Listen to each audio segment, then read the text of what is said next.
लखनऊ के एक कोचिंग में बहुत ही ज़्यादा भयंकर आग लग गई थी, जिसमें कुछ स्टूडेंट्स जो आज इस दुनिया में नहीं है उस आग की चपेट में आ गए थे। उस समय मुख्यमंत्री योगी किसी अपने रैली में थे, अभिभाषण में थे, तो वहाँ पे जब उनको ये दुखद खबर मिलती है तो वो सीधे वहाँ से लखनऊ पहुँचते हैं। लखनऊ के अलीगंज का ये मामला है। वहाँ पर जो आग लगी थी वो एक कोचिंग सेंटर में लगी थी। आगे पूरी कहानी क्या है, हादसा किन कारणों से हुआ था, आगे की जांच में क्या हो रहा है, कितने लोग मृतक पाए गए। असल में ये जो मामला है लखनऊ के अलीगंज का है। उसके जो मुख्य पॉइंट है वो इस प्रकार से, हादसा कब हुआ और कहां पर हुआ था। सोमवार की दोपहर लखनऊ के अलीगंज स्थित ऊषा मेहता मार्ग पर, ऊषा मेहता मार्ग है जहां पर यह हादसा हुआ था, वहां पर एक 3 मंजिल के अंदर इमारत में आग लग गई थी।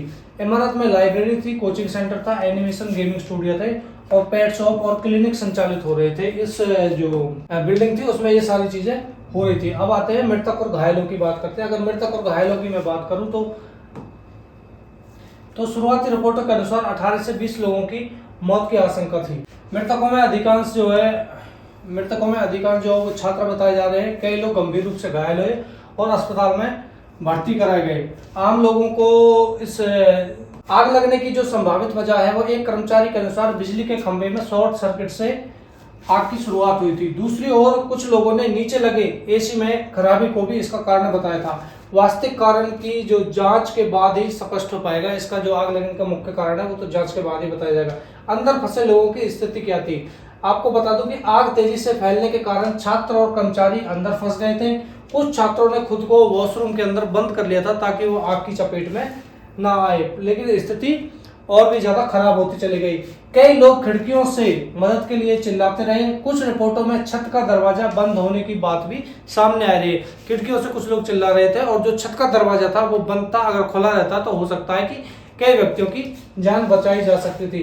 एक युवक ने जान बचाने के लिए पहली मंजिल से छलांग लगा दी और लोहे की ग्रिल पर आकर के वो अटक गया, जिससे उसकी जो शरीर में काफी चोटें आई, वो भी घायल है। रेस्क्यू ऑपरेशन में किस प्रकार से क्या हुआ था, दोपहर के करीब 3 बजे दमकल विभाग मौके पर पहुंचा और 14 फायर टेंडर और हाइड्रोलिक प्लेटफॉर्म वहां पर लगाए थे आग को कंट्रोल करने के लिए।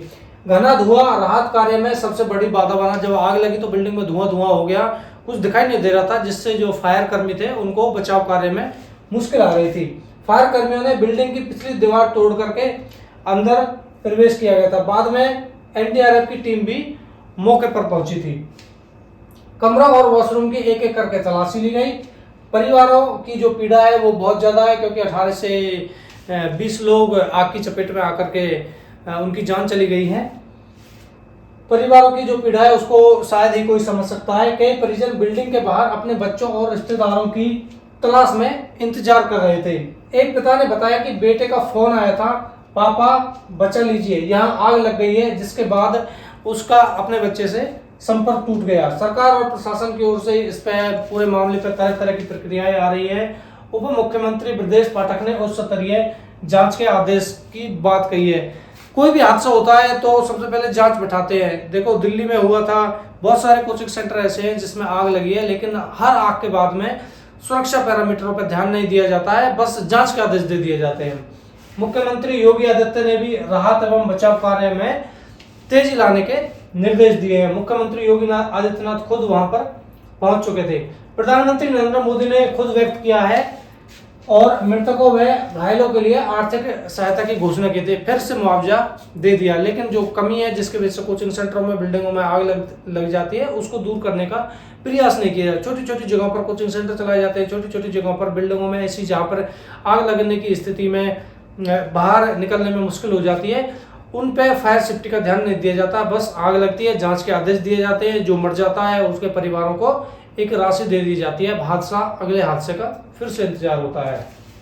अब इस पूरी जो प्रकरण है उस पर बड़े सवाल उठ रहे हैं कि क्या इमारत में फायर सेफ्टी के पर्याप्त इंतजाम थे। ये सोचने वाली बात है।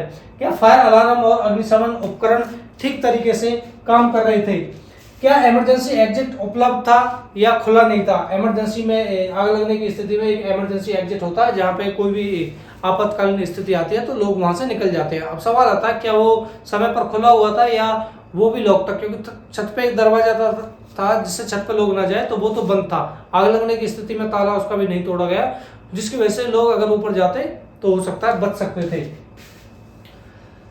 फायर एनओसी और सुरक्षा निरीक्षण कब हुआ था, ये एक महत्वपूर्ण पॉइंट है। यदि पहले से बिजली या एसी संबंधी शिकायतें थी तो कार्रवाई क्यों नहीं हुई। जब समस्याएं थी, क्या फायर उपकरण काम कर रहे थे, ये सारी चीजें ध्यान में लाने वाली बात है।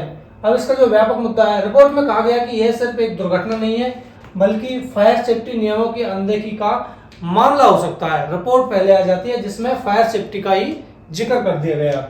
देश भर में होटल, अस्पताल, कोचिंग सेंटर और व्यवसायिक इमारतों में होने वाले अग्निकांड के बाद भी सुरक्षा मानकों के पालन पर गंभीरता बनी हुई है। फायर सेफ्टी को अक्सर कागजी औपचारिकता समझा जाता है, जबकि यह सीधे लोगों की जान से जुड़ा हुआ विषय है। फायर सेफ्टी के मामले में बिल्कुल भी ढील नहीं बरतनी चाहिए।